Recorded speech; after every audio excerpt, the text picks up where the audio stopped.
So we've got two new terrific guests here who are attending the Clinton Global Initiatives event here at or in New York City as part of Climate Week NYC.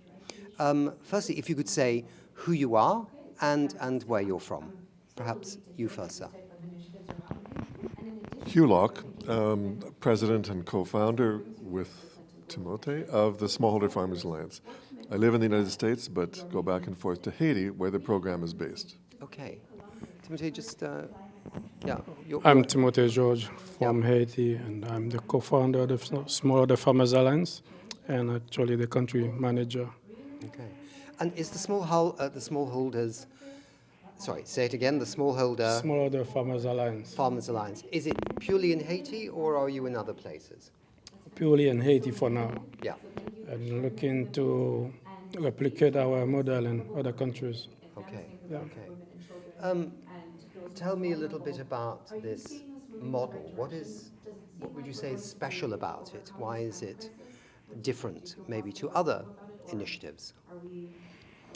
It's really different in terms of approach. We have a bottom-up approach where we put people all on the table, listen to them, and give priorities to their priority.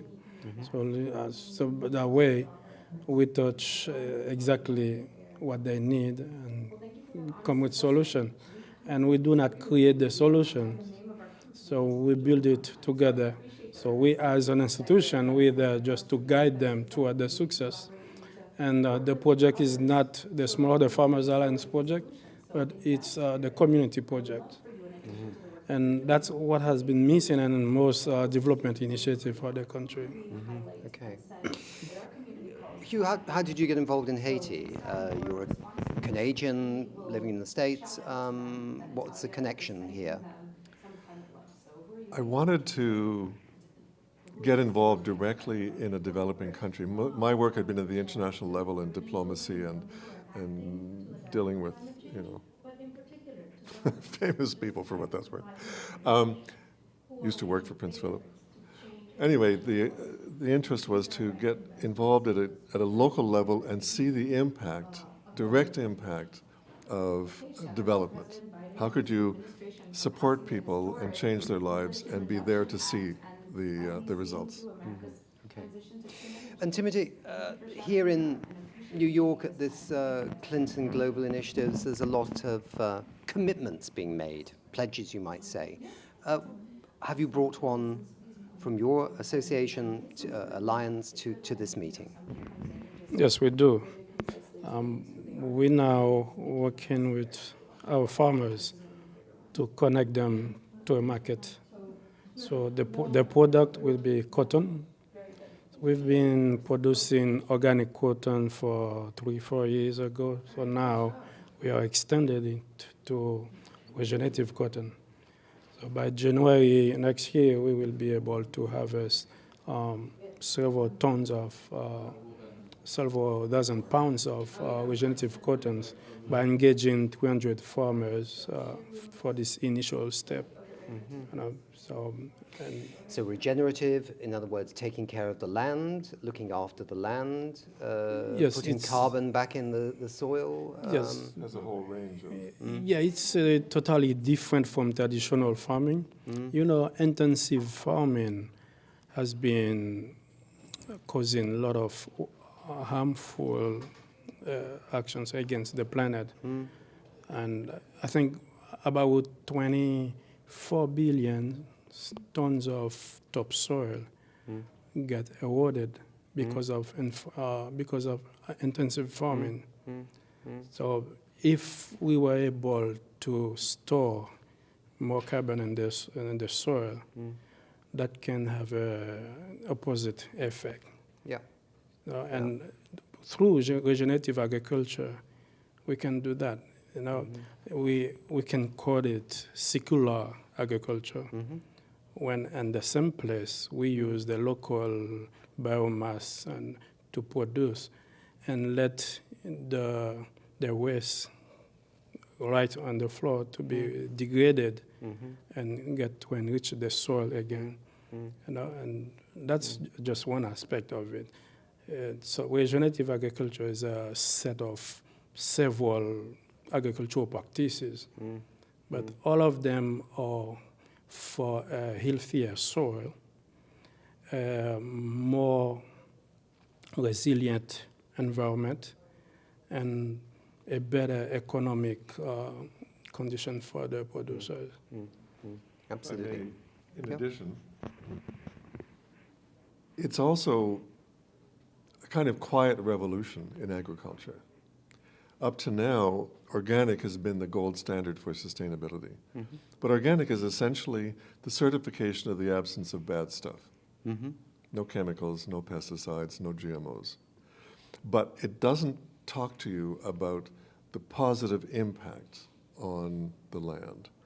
And so regenerative goes several steps beyond organic to a more holistic approach, as Timote explained.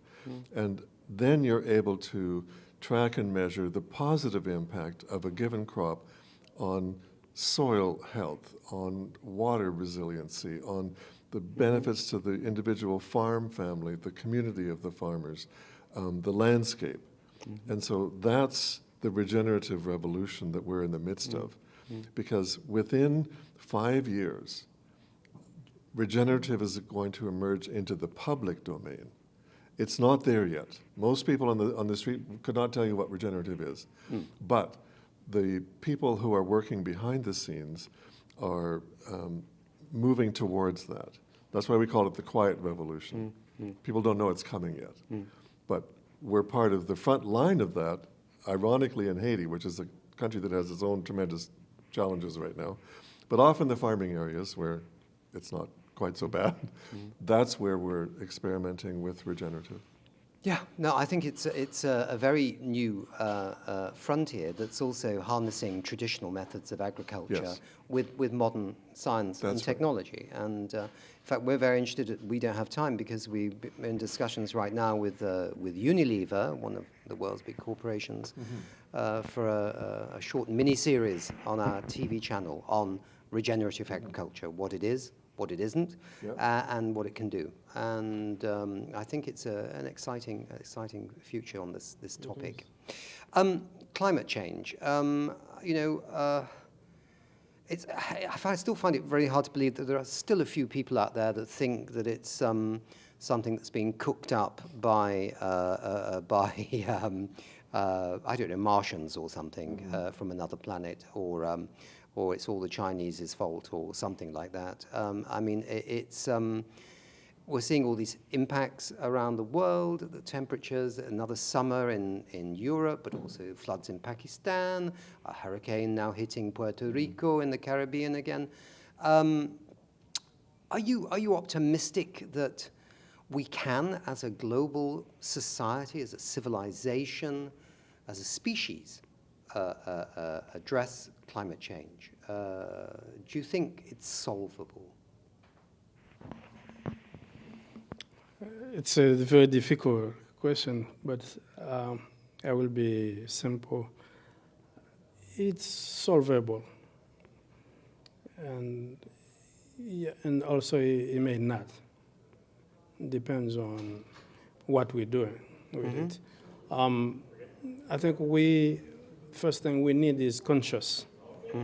We need to be conscious about our actions. Whether at the individual level, institutional, or at the government level, we need to be conscious. So right after that, we will be able to do the right actions to curb and the effect of climate change. Right now, we see corporations are looking for adaptability, resilience. But we need to be going deeper on reduction. We should commit for that. Yeah. So, and I think we need another governmental governance. So we need to really let the people who are suffering from the effect of climate change to get a voice on the table. Yeah, yeah. So that way we can better serve them. But what I think you're saying is that we can solve this if, as a global society, we choose to. Yes. It is actually a choice that humanity Yes, can make. exactly. Yeah, Hugh? It seems to me that we've got multiple crises at the moment. The environmental crisis, the political crises, polarization of societies across the globe, health crises, economic crises, and they're all kind of converging and seeming to begin to move around a central fulcrum. I don't know, and this is not a pessimistic view. I think that they're coming together because we are at the point where we are being forced to face the fact that we have to function as a single global community. United, but with maximum differentiation of the parts. And the United Nations is not the mechanism for that, unless it transforms radically. So I think it's going to get worse before it gets better, to force us to figure out how to function as a global society. We do by default, but we haven't consciously wrapped our head around that to see what it really means and what's the potential for fixing these crises. And I believe we have the potential to do it. Yeah. We just haven't tapped it because we haven't been brought to the brink. Let's see. I'm an optimist, and I think we can deal with this. And yeah, I think it's all possible. And when we hear about stories like yours, there's so much creativity going on right now in rich countries, but also in developing countries. There's enough finance in the world, if it's properly spent, on solving this. We have all the technologies, and so it's doable. If we choose to get together on this, we can do think it. too, And it should be exciting, by the way. Well, yeah. It should be an exciting journey, right? It should be a positive journey. It shouldn't be it should be a fun. negative experience. It should be a positive experience of bringing people together. Well, the other thing is that I think that what people don't realize is that there is so much innovation happening right now. I mean, yes, there's crises all over the place, but at this point in time, because things are so unstable, if you have an idea and you can get the resources and the support for it, you can just do it. Yeah. It's not like there are huge obstacles. That's even more the case in Haiti, which on the one hand is basically on the precipice of becoming a failed state. But on the other hand, if you can organize yourself and work directly with smallholder farmers as we do, you can make a huge change. And you don't have to deal with anybody because there's nobody home to bother you, frankly. We would prefer to have some people bothering us. Yes. But they're not there in the government. Okay, we could go on for a long time on this topic because these are big issues we're talking about. But on the We Don't Have Time platform, with about 75,000 organizations from developed and developing countries and startup companies and the UN and institutions and scientists and blah, blah, blah, engaging every month, generating about 75 million in social media. We can send, or people on the platform can send people climate warnings or climate ideas, others comment on it, or they can send people climate love. There we go. So I'm going to give this to Timote to hold, right? And I want to know from you gentlemen, where would you like to give climate love on the WeDon'tHaveTime.org platform? To whom? I would like to send climate love to my staff in Haiti and the farmers also, because they are those who can really cope the issue. Yeah. So they are the local actors. So Timote, to the farmers in Haiti you're working with, to the staff, Yes. of the Alliance, and And they could be accessed through www.haitifarmers.org. sounds super. HaitiFarmers.org. That's it. Great. Yes, Okay. correct.